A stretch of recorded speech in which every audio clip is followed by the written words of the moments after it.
As noted earlier, Rashi's commentary to Pasuk Lamed Gimel will provide us with an insight to why Yosef did not inform his father of his whereabouts as soon as he had the opportunity to do so, and the key phrase in this Rashi is the statement that Veshitfu lahakadosh baruch hu imahem. Shin Taf Pei, as a shoresh, describes the process of joining, participating, becoming a partner.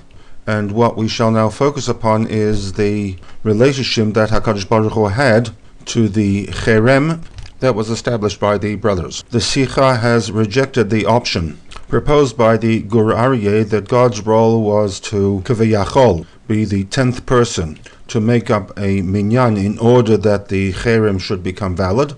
The Rebbe has also rejected the view of many mefarshim that the Shvatim assumed that they would have God's participation in this cherem on the basis that it would be through them that HaKadosh Baruch Hu would be working to carry out decrees both on the micro and the macro level. Firstly, facilitation of an atonement for their father for the 22-year non-fulfillment of the mitzvah of Kibbud Avayim, and more importantly, to facilitate the implementation of the Brit Bein HaBetarim, that the children of Avraham would need to spend many hundreds of years in an Eretz Lo Lahem.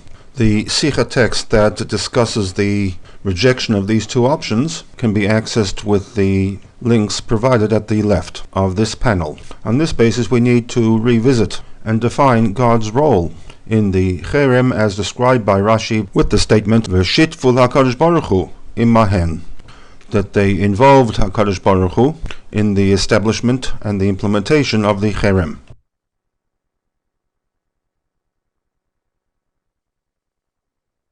Silence on the part of the co-conspirators is a vital component of a conspiracy. The brothers wanted Yosef out of the way. It started off with hate, caused by the special love that Yaakov had for Yosef. The hate intensified when they realized that Yosef had grandiose plans to control the entire family. These plans came to the fore in the form of the two dreams. This hate eventually morphed into an attitude of extreme jealousy, resulting in the decision to forcibly remove Yosef from the family. Doing this, of course, would be clearly problematic in terms of any relationship they might have had with their father Yaakov.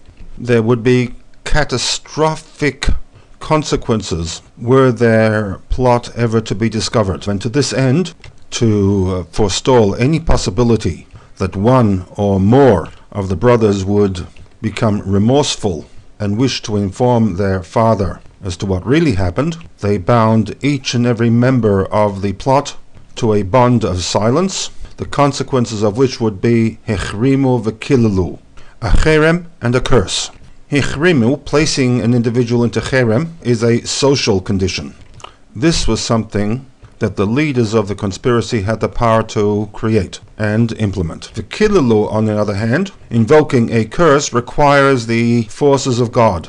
It is this need to resort to God's involvement in carrying out the curse that Rashi states, V'shitfu lahakadosh baruch hu imahem. They invoked the spiritual forces for the implementation of the curse. By the same token, however, they knew that at some point in time their father would need to be informed of what they had done, and therefore there would have to have been a time limitation to the cherem and the klala. And that is that when they all agreed that that time had come, the cherem situation would come to an end, and they all, as a group, would take equal responsibility for the pain and suffering they had caused both their father and Yosef.